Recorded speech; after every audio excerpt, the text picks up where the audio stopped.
Hindi inaasahan ng mga tao sa isang grocery store sa Makati na makikita nila ang paborito nilang celebrity couple, ang Dunbel. Disyembre na, at ang mga tao ay abala sa paghahanda para sa Pasko.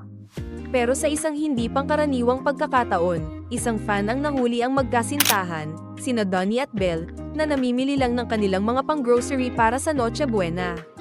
3 taon na ang relasyon. At para sa mas latest na chismis, subscribe at mag-like na sa channel natin. Salamat sa pagtangkilik nila, at kahit nasikat sila, hindi nila nakakalimutang magsama sa mga simpleng bagay. At ito na nga, isang hapon sa Manila, parang ordinaryong mag-asawa lang na namimili ng mga pang-Christmas goodies, pero sa likod ng mga mata ng mga fans, may mga kislap ng magic sa kanilang bawat galaw. Habang si Belle ay tinitingnan ang mga delatang sardines sa aisle, abala si Donnie sa paghahanap ng mga prutas at gulay. Donnie, paano kung kinuha ko to? O mas okay yung mas malaki? Tanong ni Belle habang pinipili ang mga lata. Baka mas okay yung malaki, pero sigurado ka na ba? Sagot ni Donnie habang nakangiti. Sabay abot ng 2 lata ng sardines na pareho lang.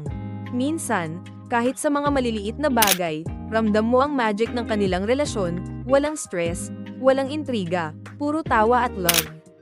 Si Belle, habang tinutulungan si Donnie na maghanap ng mga prutas, nagbibiroan pa sila kung anong mga ulam ang iluluto nila para sa Pasko.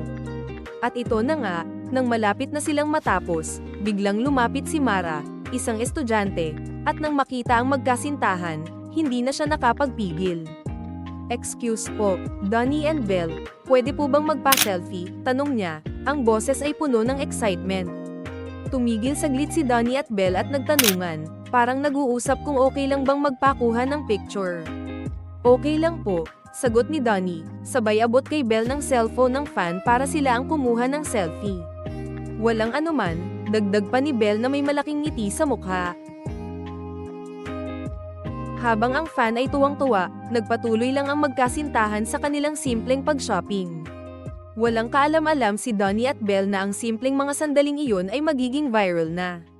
Si Mara, na hindi nakapagpigil, mabilis na in-upload ang video ng kanilang masayang moment sa social media.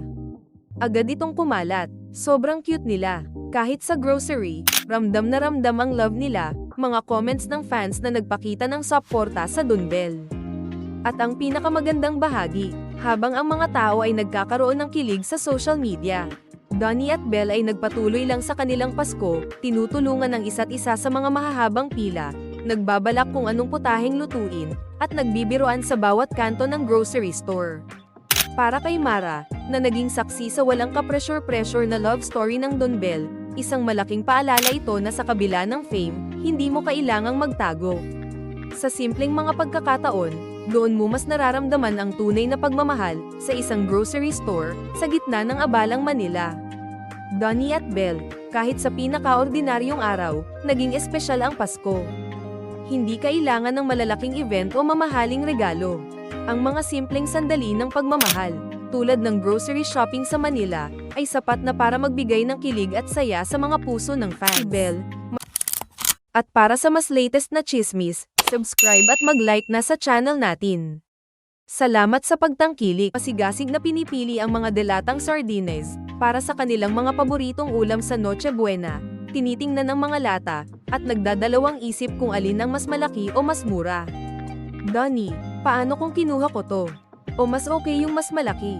Tanong ni Belle habang tinitingnan ang mga delata sa shelf. Nakangiti lang si Donnie at nagsabi, tingnan mo na lang kung ano yung 3 piraso sa isang lata. Sige, bilhin mo na lang yang malaki kung gusto mo. Tawa lang sila, habang si Donnie ay abala sa paghahanap ng mga prutas, mga mansanas, mga dalandan, at ilang bananas. Nakikita ni Belle ang mabilis na pag-aalalayan ni Donnie sa bawat piraso ng mga prutas na iniiwasan ang sobrang hinog. Huwag mong isama yung masyadong hinog na saging, biro ni Belle. Ayoko ng masyadong malata. Huwag ka mag-alala, perfect na to, sagot ni Donnie, sabay hinaplos ang ulo ni Belle. Ang kanilang mga simpleng sandali ay puno ng warmth at pagkakaintindihan.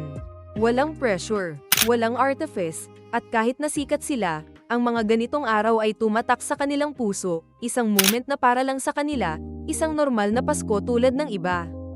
Habang nag-uusap at tawa lang sila, si Mara, isang estudyante na buong araw ay nagmamasid sa kanila, ay hindi na nakapagpigil. Pansin na ang Dunbel sa buong grocery store, at sa kabila ng kanilang pagsisikap na maging low-key, isang malaking tanong ang naglalaro sa isip ni Mara, bakit hindi ko sila lapitan?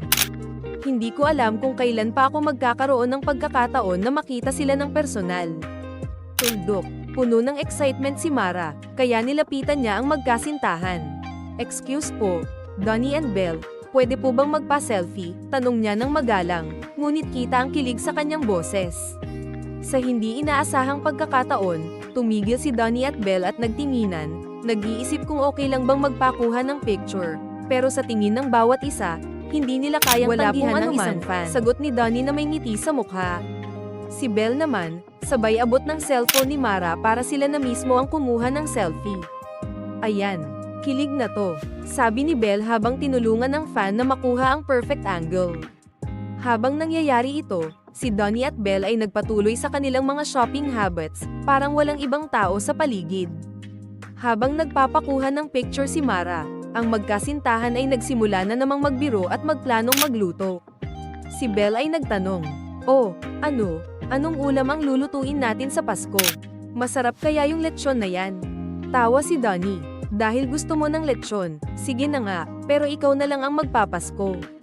Mabilis na lumipas ang oras at nagpatuloy lang sila sa kanilang simpleng Pasko sa grocery. Hindi pa nila namamalayan, ang simpleng moments nila ay magiging viral sa social media. Agad in-upload ni Mara ang video ng kanilang masayang selfie at ilang segment ng kanilang pag-uusap sa grocery store. Hindi nagtagal, kumalat ang video at ang lahat ay nagsimulang magbigay ng reaksyon sa Twitter, Instagram, at Facebook. Mga fans nila ang agad nagkomento, "Sana all." Kahit sa grocery, ramdam ang love nila Dunbel. Pwede bang maging like sila Donnie at Belle sa Pasko? Sweet nila. Lahat ng komento ay puno ng kilig. May mga nagsabi pa na mas ramdam nila ang love sa mga maliliit na bagay kaysa sa grand gestures. Habang nagtrending ang video, si Donnie at Belle ay nagpapatuloy lang sa kanilang simpleng buhay. Sa kabila ng kanilang fame, hindi nila nakakalimutan kung gaano kahalaga ang mga simpleng sandali, pati na ang mga simpleng grocery shopping trips sa Manila. Para kay Mara, isang malaking paalala ito na hindi kailangang magtago o maging maluho upang maramdaman ang tunay na pagmamahal.